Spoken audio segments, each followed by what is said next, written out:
Tout savoir sur le vélo pliable électrique Kukurine V2, tel est le sujet du jour.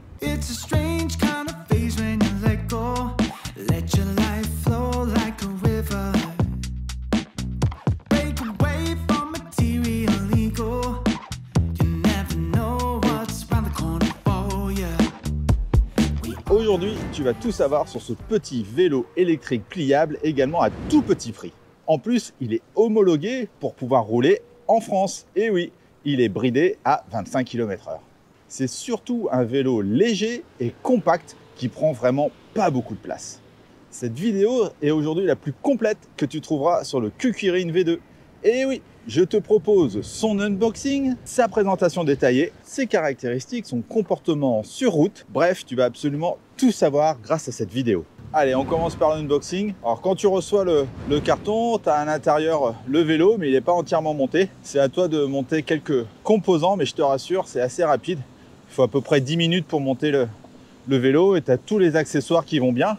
Et en plus, tu as une notice. Et pour une fois, la notice, moi, elle est en français. Donc ça va t'aider encore plus pour monter le vélo. Alors avant d'aller tester le vélo, il faut bien évidemment charger la batterie. C'est une batterie lithium-ion de 36 volts, 7,5 ampères et 270 Wh.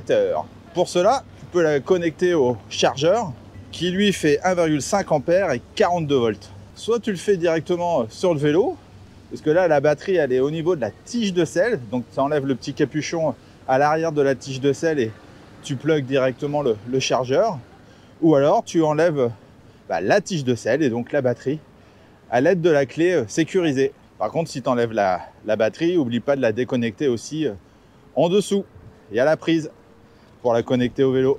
Dis-toi qu'il te faudra environ 6 heures pour charger complètement la batterie. Donc je t'invite à le faire dès que tu es rentré de ta session de vélo. Et au niveau coût, parce qu'il faut en parler aussi, alors à l'heure où je te parle et les calculs que j'ai fait, tu en as environ pour 15 centimes de recharger entièrement ton vélo. Alors comme d'habitude, je vais te parler du confort du vélo. Donc tu n'as ni fourche hydraulique à l'avant, ni amortisseur à l'arrière. Donc forcément le vélo est un peu raide. Et en plus tu as des pneus de 20 pouces qui sont pas très gros. Donc si tu veux avoir un peu plus d'amorti, il ne faut pas trop les gonfler. Mais ce sont quand même de bons pneus, même s'il n'y a pas de marque. Ils sont bien crantés, ils adhèrent bien à la route, mais ils n'ont pas de bande réfléchissante pour être vus la nuit. Ça, c'est dommage. Après, on a une grosse selle qui, elle aussi, est relativement basique. Tu n'as pas beaucoup d'amortisseurs. Et même si elle paraît confortable, elle n'est pas tant que ça. Je pense qu'au bout de quelques kilomètres, on a un peu mal aux fesses. Donc, c'est pas le vélo pliable le plus confortable. Donc, je lui donnerai une note moyenne par rapport à ça, en tout cas. Puis, de toute façon, il n'est pas fait non plus pour faire 100 km, hein. Ça reste un petit vélo pliable électrique pour faire de la balade urbaine. Alors niveau position de conduite, là franchement je suis hyper bien droit. Par contre je peux pas régler le guidon, le cintre. Je peux pas régler la hauteur. Donc ça c'est un petit peu dommage. Je peux juste régler l'inclinaison. Et la selle, tu peux la régler quand même en hauteur. Mais le vélo, du coup, il convient pour une personne entre 1,55 m et, on va dire, allez, 1,80 m, quoi. Et sur la tige de selle, tu as une réglette avec la hauteur. Donc comme ça, tu peux garder tes réglages. Si tu enlèves régulièrement ta batterie pour la charger, au moins comme ça, tu sais retrouver à quelle hauteur est ton meilleur réglage. Ensuite, on est en appui sur des poignées basiques, hein. Ce n'est pas des poignées ergonomiques. C'est un caoutchouc agréable, mais c'est vraiment très basique. Alors, il est temps de tester les freins. Alors, c'est des freins mécaniques, pas des freins hydrauliques. On a quand même des disques de 160 mm, mais il n'y a pas de marque, donc je peux pas te dire ce que c'est. Allez, donc là, le terrain, il est un peu humide. Je suis en descente, donc à mon avis, ça va prendre un peu de temps pour freiner. On va y aller tranquille. Ah, ça dérape un peu, mais ça freine. Après, pour rappel, si tu veux roder tes freins, il faut faire quelques gros freinages comme ça, bien appuyer sur les manettes pour que les disques se mettent bien en place. Mais écoute, franchement, ça fait le job. Ça freine. Je m'attendais à ce que ça freine moins bien que ça. Allez, comme d'habitude, je vais te parler du poids du vélo. Et surtout, je vais le porter dans les escaliers. Alors figure-toi qu'il n'est pas si lourd que ça. Il fait 19 kg. Donc pour un petit vélo comme ça, c'est pas mal. Il est vraiment dans la moyenne des poids de vélo. Donc tu vois, j'arrive à le porter facilement. C'est dommage qu'il n'y ait pas une petite poignée pour le porter. Je sais pas trop par où le porter. Par la selle ou autre. Mais en tout cas, ça se porte facilement. Et 19 kg, c'est raisonnable. Alors du coup, ça donne quoi si on veut plier le vélo? Pour commencer, tu plies les pédales pour gagner de la place. Ensuite, tu plies la potence à l'aide de la manette. Tu baisses la selle ou pas, à toi de choisir. Tu enlèves la béquille et tu ouvres la manette sur le cadre pour le plier en deux. Voilà, maintenant ton vélo est plié. Il fait 82 cm de long par 45 cm de large et 55 cm de haut. Cela en fait un des vélos électriques le pliant les plus compacts que j'ai pu tester. En plus, tu peux le transporter en mode trolley, ça c'est pas mal. Tiens, toi derrière ton écran justement, n'hésite pas à me mettre dans les commentaires ce que tu penses de ce vélo. Alors, ça donne quoi ce vélo en montée? C'est parti. Allez, donc tu as 3 niveaux d'assistance. Donc là, je mets directement en niveau 3 et je suis en vitesse 4. Donc ça grimpe tranquillement. Le moteur, il est dans le moyeu de la roue arrière. Donc c'est un petit moteur de 250 watts. Mais c'est ce qui fait que le vélo est homologué en France. Ce n'est donc pas un moteur central. Et c'est ce qui explique le prix aussi du vélo. Et ça monte, tranquille. Franchement, je m'attendais à pas si bien. Associé au dérailleur Shimano 7 vitesses, ça fait vraiment bien le job. Et donc avec ce vélo, tu peux aller jusqu'à normalement 25 km/h. Mais là, en faisant mes tests, je me suis rendu compte qu'il allait plutôt à 23,8. Donc je sais pas pourquoi, c'est un peu dommage quand même, ils auraient pu se débrouiller pour qu'il aille jusqu'à 25. Alors niveau autonomie, il est vendu pour faire 45 km. Donc et 30 km en utilisant uniquement la gâchette dont je te parlerai tout à l'heure. Pour rappel, utiliser la gâchette, c'est interdit en France. Tu peux seulement rouler jusqu'à 6 km/h avec. Et sinon, pour avoir fait un premier test, moi j'ai réussi à faire 30 km avec ce petit vélo. Alors, concernant le départ arrêté, je vais avancer un petit peu. Je vais me mettre en 4, assistance 3. On va voir jusqu'à combien de temps je mets pour arriver jusqu'à 25. Allez, c'est parti.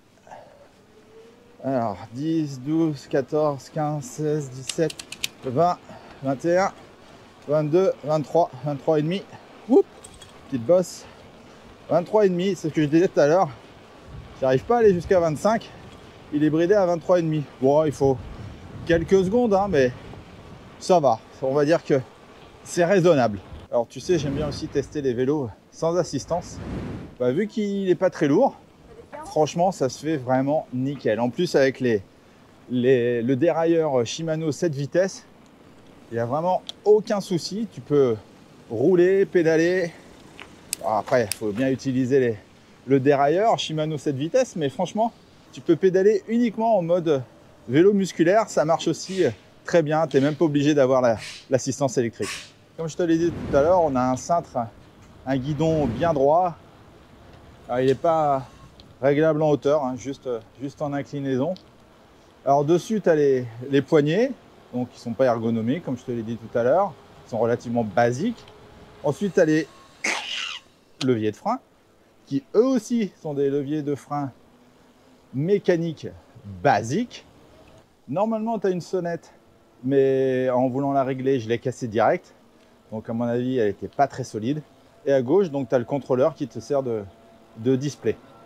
Le display, il te permet d'allumer ou d'éteindre le vélo, d'allumer ou d'éteindre les phares. Donc d'ailleurs, les phares, donc tu en as un à l'avant qui est connecté. Ça, c'est vachement bien. Et puis tu en as un deuxième à l'arrière qui lui est intégré directement à la batterie. Donc ça, c'est bien aussi. Et en plus, il a la particularité quand tu freines de clignoter. Du coup, c'est un vrai feu stop. Et sinon, sur le display, tu as aussi ton kilométrage, ton niveau d'assistance. Donc, tu as 3 niveaux d'assistance. Tu as ton kilométrage total, ton kilométrage de ton trip que tu peux remettre à 0. Et tu as aussi le timing de ton voyage. Et enfin, tu as la gâchette à droite qui, pour rappel, est interdite en France. Tu peux seulement rouler à 6 km/h avec. Mais là, tu peux vraiment rouler jusqu'aux 25 km/h.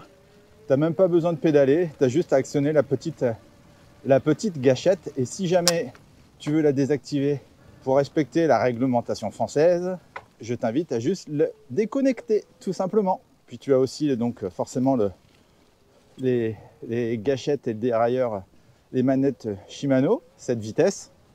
Et comme tu peux le voir, tu as un réflecteur aussi devant, mais bon, sincèrement, je vois pas trop l'utilité de ce genre de choses, je vais l'enlever direct. Ils en ont même mis un à l'arrière alors que tu as déjà un phare, quoi. Alors, comment interagir avec les paramètres du vélo? Donc, on va appuyer sur plus et moins en même temps. Donc là, on a P1. Ça, c'est pour la luminosité. Donc là, P3, P1, c'est luminosité basse. Et P3, luminosité max. Donc, on valide. P2, c'est pour mettre soit en miles, soit en kilomètres. Donc nous, là, on est bien 1 en miles, 2 km. Donc, on appuie ici. Et donc P3, c'est pour remettre le compteur journalier à 0, mais moi j'ai pas envie parce que je veux voir combien je fais de kilomètres avec une batterie complète. Voilà pour les réglages, tu peux faire que ça. Concernant le look du vélo, je sais pas pour toi, mais moi franchement j'adore son look. Je trouve qu'en plus ces couleurs noires et orange, ça change un peu, c'est vachement sympa. Donc le cadre il est en aluminium 6061 comme la majorité des cadres de vélo électriques que je peux tester. Après c'est dommage, il n'y a pas d'insert dessus. Donc ça serait un petit plus quand même pour pouvoir mettre un antivol ou une gourde. Après dessus, bien évidemment, au milieu, tu as la poignée pour le plier. Donc c'est vraiment un cadre qui leur est propre, avec quelques soudures apparentes, mais sinon c'est un monobloc. Et puis la batterie, elle est vraiment bien intégrée dans la tige de selle. C'est pas nouveau, hein. Il y en a plusieurs qui font ça. Mais là, en plus, avec sa forme un peu conique et haute, sincèrement, c'est vraiment très sympa. Et si tu fais bien attention, moi qui aime bien le look, tous les éléments qui te servent à plier le vélo, ils sont en orange métallisé. Donc ça aussi, c'est cool pour le look. Par contre, comme c'est un cadre bas, on va dire col de cygne presque, ça en fait un vélo unisexe. Hein. Il conviendra aussi bien à monsieur qu'à madame. Il n'y a pas la possibilité de mettre un porte-bagages avant, ni à l'arrière. Bon, écoute, c'est comme ça, hein. Ça reste un petit vélo pliable. Ils n'ont pas tous cette option. Quelques caractéristiques supplémentaires. Alors le vélo est uniquement disponible en noir et orange, mais bon, moi ça me va bien, je trouve que c'est plutôt sympa. Le Kukurin V2 est à l'heure où je te parle vendu à 629 €. C'est vraiment un tout petit prix pour ce genre de vélo pliable électrique en plus. Et en plus, grâce à moi, je te propose un code de réduction que tu peux retrouver dans la description ci-dessous. Ça te fera économiser encore un peu plus d'argent. Alors les plus de ce vélo, son look, parce que moi sincèrement je trouve qu'il a un look vraiment super sympa. Niveau finition, il inspire confiance, malgré que ce soit pas des composants de marque connue, on a quand même un vélo solide et fiable jusqu'à maintenant en tout cas. En plus, tel qu'il est vendu, il est légal en France, donc ça aussi c'est une bonne chose. Et avec ses petits trous, il est bien maniable. D'ailleurs, allons tester la maniabilité. Ça donne quoi? Rien de tel qu'un bon petit pump track pour tester ça. Je vais essayer de pas me vautrer. Ça fait longtemps que j'en ai pas fait. Et les petites flaques d'eau. Essayez de pas toucher. Hop là. Ah ça le fait. Voilà. Ça vous montre un peu la maniabilité du vélo. Ah ça le fait, hein, c'est cool. Allez, ça passe partout. Ah c'est sympa le pump track quand même. Allez, on s'en refait un petit coup. Donc le vélo est maniable, hein, tu l'as compris. Ça passe partout. Hop. Sur le bol. Passer par le bas. Avant je faisais ça en BMX. Et puis les pneus ils adhèrent, hein. Trop bien. Wouhou. Le test de maniabilité, c'est bon, on peut pas mieux faire. Au niveau des axes d'amélioration, quand même dommage d'avoir un vélo qui va à 23 km et demi et pas à 25. Sincèrement, je comprends pas trop. Je pense que c'est vraiment un problème de réglage et ce qui est dommage, c'est qu'on peut pas aller dans le display pour justement pouvoir régler ça. Un vélo un peu plus confortable aussi, ça serait mieux, avec au moins une fourche à l'avant ou alors un amortisseur ou au niveau de la selle, enfin un truc un peu plus confort, ça serait mieux. Bien évidemment, des freins hydrauliques aussi, hein. Même si sincèrement, les freins mécaniques font le job. Mais bon, si je pouvais avoir des freins hydrauliques, ça serait toujours un plus, même sur un tout petit vélo comme ça. Et enfin, pour faire du vélo taf, là j'ai le sac à dos, mais ça serait mieux aussi s'il y avait le porte-bagages arrière pour pouvoir mettre des sacoches, quoi. Donc pour le vélo taf, c'est un peu dommage.